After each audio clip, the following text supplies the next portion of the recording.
The word is value. And I have a little phrase for your notes. Value makes the difference in results. Value makes the difference. You can't get more time, but you can create more value. Now, here's the first lesson of economics. Everybody should learn it from the time they're old enough to understand what a dollar means, how to earn one, how to get one, how to keep one, what to do with it. First lesson of economics. We primarily get paid for value. That's lesson one. Bringing value to the marketplace, that's how you get paid. Let me give you the 4 major lessons in life to learn. Here's 4 majors. It's good to study the majors. In our weekend seminar we teach. Some people don't do well because they major in minor things. You've got to be on the lookout. At the end of every week, end of every month, you've got to check, make sure you're not spending major time on minor things. We go through that whole series. Majors and minors. Now, let me give you 2 phrases before we get to the 4 majors. This will set it up and you'll see where I'm going. 2 key phrases for your notes. Here's the first one. Life and business is like the changing seasons. That's the first phrase. Life and business is like the changing seasons. One of the best ways to describe life, it's like the seasons. Frank Sinatra sings, life is like the seasons.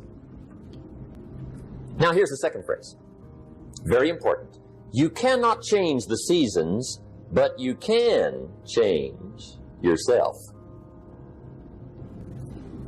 And see, that's how life gets better for you. Not by chance, but by change. Now, here's the 4 major lessons in life to learn. I've got my first book finished. Came out a couple of weeks ago. This is in it. The 4 major lessons in life to learn. Here they are. Number 1, learn how to handle the winters. That's lesson 1. They come right after falls with regularity. Some are long and some are short and some are hard and some are easy, but they keep coming. You must learn to handle the nights. They come right after days. You must learn to handle difficulty. It comes right after opportunity. You must learn to handle recessions. They always follow progressions. For the last 6,000.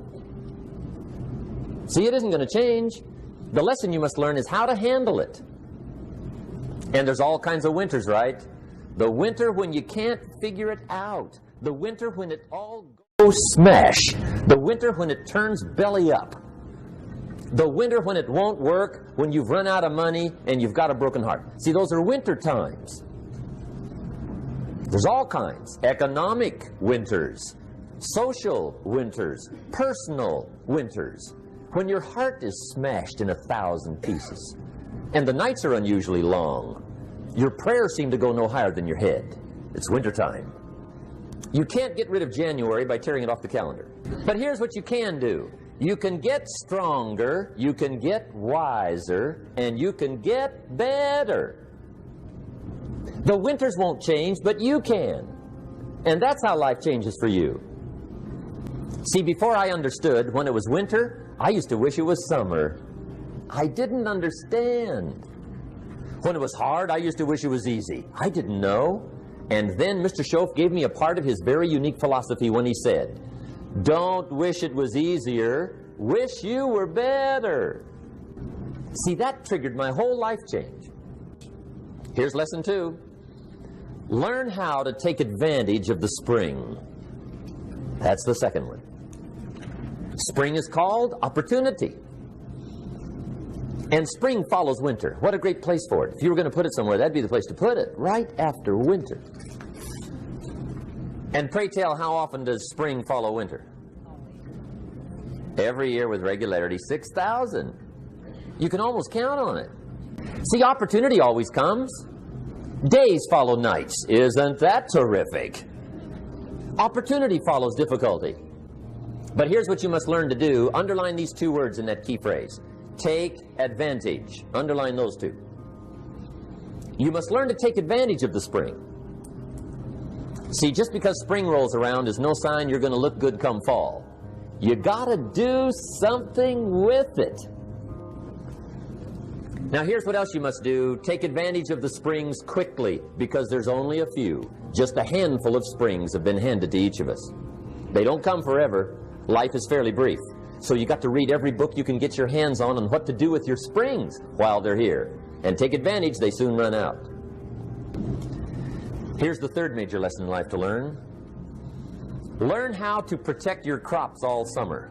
You got to take care of what you start. Sure enough, as soon as you've planted your garden in the spring, the busy bugs and the noxious weeds are out to take it. And here's the next bit of truth. They will take it unless you prevent it. And that's the third major skill to learn. You've got to learn to prevent the intruder from taking all the good you start. It's one of the challenges. Here's two key phrases under number 3. First one, all good will be attacked. On this planet. Maybe not the next one we get to, but on this one, all good will be attacked. Every garden will be invaded. Not to think so is naive. And here's the second phrase. All values must be defended. Political values, social values, community values, family values, marriage values, friendship values, business values. Every garden must be tended all summer. Third major lesson. Now here's number 4. Fourth major lesson in life to learn. Learn how to reap in the fall without complaint. Learn to reap come harvest time without complaint. Take full responsibility for what happens to you. It's one of the highest forms of human maturity, accepting full responsibility. It's the day you know you've passed from childhood to adulthood, the day you accept full responsibility. And another note, learn to reap in the fall without apology. Without apology if you do well, and without complaint if you don't. That's maturity. There's nothing you can do about the past, but you can do a great deal about your future. You don't have to be the same person you were yesterday. You can make changes in your life, absolutely startling changes, in a fairly short period of time. You can make changes you can't even conceive of now. If you give yourself a chance, your abilities will grow. You have untapped talents and potential that you haven't even reached for yet. And as time goes on, you'll be able to reach deeper and deeper. The first thing you'll know, you'll be able to do things you never thought you could do. You'll be able to handle things you never thought you could handle. You'll have ideas that you've never had before. All of this is sparked by the goal-setting process.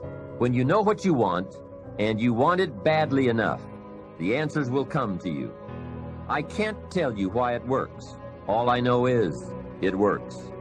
Give yourself a chance to become all you can become and to accomplish all you can accomplish. Let me give you a Bible philosophy that teaches how to get whatever you want. Here's what it says, ask. That's it, ask. Of all the important skills to learn in life, be sure to include the skill of asking. What does ask mean? Ask means, what do you want? And the complete formula is staggering. It says ask and you will receive.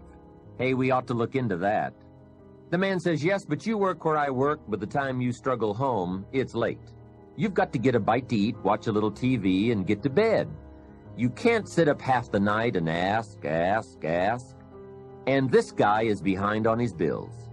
He's a good worker, hard worker, sincere, but you've got to do better than work hard and be sincere all of your life. You'll wind up broke and embarrassed. You've got to be better than a good worker. You've got to be a good asker. Let me give you some key points on this asking and receiving, setting goals, asking of life. Here's part of the philosophy that helped me to change. First, asking starts the receiving process. Asking is like pushing a button, and all this machinery starts working, mental and emotional machinery. I don't even know how it works, but I do know it works. There are a lot of things you don't need to know how they work. Just work them. Some people are always studying the roots. Others are picking the fruit. It all depends on what end of it you want in on. So asking is the beginning of receiving. Second, receiving is not the problem. You don't have to work on receiving. It's automatic. So if receiving is not the problem, what is the problem? It's failing to ask. The man says, I see it now. I got up every day this year and hit it hard, but nowhere in my house is there a list of what I want from my life. Can you see? Good worker, poor asker. Third, receiving is like the ocean. There's plenty, especially in this country. It's like an ocean here. Here, success is not in short supply. It isn't rationed so that when you step up to the window, it's all gone. No, no. Well, if that's true, what is the problem? Well, the problem is some people go to the ocean with a teaspoon. Have you got the picture? A teaspoon. What I suggest you do in view of the size of the ocean is trade your teaspoon for at least a bucket. And you will look better at the ocean with a bucket. Kids won't make fun of you. Now, here's something else to remember about asking. There are two ways to ask. One is ask with intelligence. It didn't say ask intelligently, but I'm sure it meant that. Don't mumble. You won't get anything by mumbling. Be clear, be specific. Intelligent asking means how high, how long, how much, when, what size, what model, what color. Describe what you want.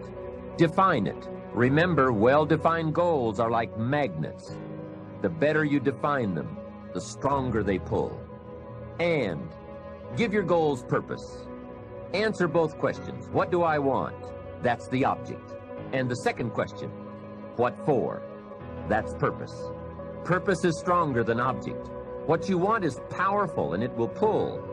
But what you want it for is more powerful. Here's the second way to ask. Ask with faith.